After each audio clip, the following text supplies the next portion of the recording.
All right, let's go back to that earlier story, the funeral service of former President, late President Mwai Kibaki. And Advocate Evans Ogada joins us now on the line from Mombasa. Advocate Ogada, thanks so much again for joining us. Just before we lost you, you were telling us about how Kenyans viewed the late president as one of the better presidents of Kenya. Yes, certainly, Peter. Mwai Kibaki is certainly, without a doubt, the better of the Kenyan president so far. He is fondly remembered for trying to resuscitate the Kenyan economy. That he will be remembered for. It cannot be taken away from him. All right, so what else do you think that he was able to do that had such a lasting impression? Because we've been hearing testimonies from citizens and all kinds of people, and they've all generally had good things to say to him. How did life change for the average Kenyan? Well, it must be remembered that Kibaki came in after Daniel Moi, and under Moi we had all manner of malice, corruption, torture, all manner of bad things. So Kibaki came in as a laid-back president, tried to depart from what Moi had done. Those are the positives. But it will be remiss of me, and it will be dishonest if we don't say that whereas he is fondly remembered for many positives, he also had a little bit of negatives which must be identified. All right, and I suppose one of them, post-election violence, is one of the things that will always be a weight around his shoulders. Certainly. We remember that in 2000, he came in on the wave of popular support in 2002, and he was able to form a formidable coalition that ousted the then ruling party, KANU. However, when he got in, he squandered the opportunity, and we went back to the tribal cabals that had characterized Kenyan governments before. And that animosity, the tribal nature of doing things, fastered on to become the 2007 post-election violence after the elections that were conducted then were not perceived to be free and fair. Actually, the perception was that he lost, that he kind of clung on to power using military might. That was the argument then. All right. He studied economics, I believe, and he spent a lot of years in Parliament and working as a government minister. So in many ways, he was well prepared to lead the country, wasn't he? Yes. This is somebody who started out as a permanent secretary in 1963.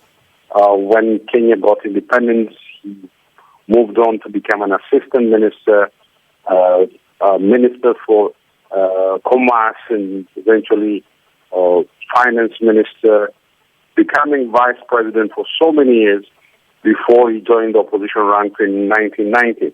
So he had quite some experience in terms of being in government, and that certainly prepared him for being president later on. All right. I mean, when he came in, as you said, very popular, was that more about what was happening in the country, or was it about him and the hope that he brought?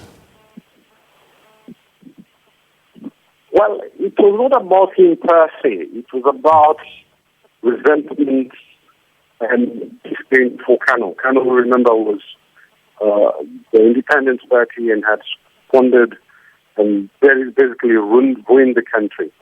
Kibaki came in on the wave of popular support, people yearning for change, people who had hoped that a lot will change.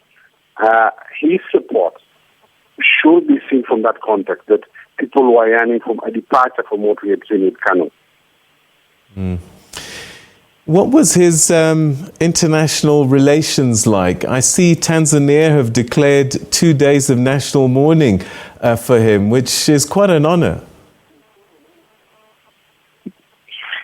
Yes, you must see that in the context of East African solidarity, because it's been traditional within the region that when former presidents or sitting presidents depart or die, Kenya did extend the same courtesy to Magufuli, the late President Magufuli. So it's a regional thing.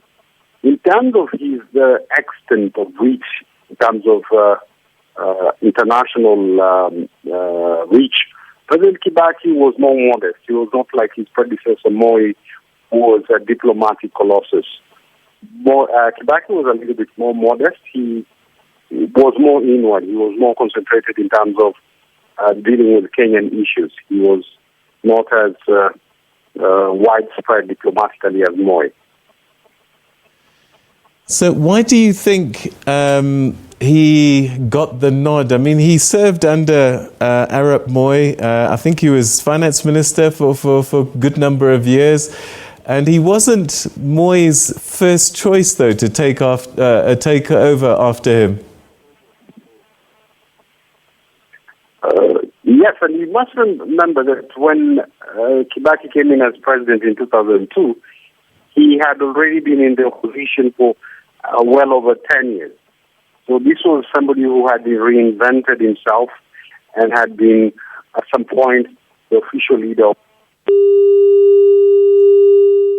Oh, looks like we've lost Evans Ogada there, who was talking to us about the late President Kibaki, who's being remembered today by a number of heads of state that have come, including President Ramaphosa, who paid glowing tribute to President Kibaki, many describing him as a man who unified the country and played a vital role in the region. We've just heard there now that whilst it's a regional thing that former heads of state in the region do get these days of national mourning, I think his stature was quite towering, having been involved in Kenyan politics for decades.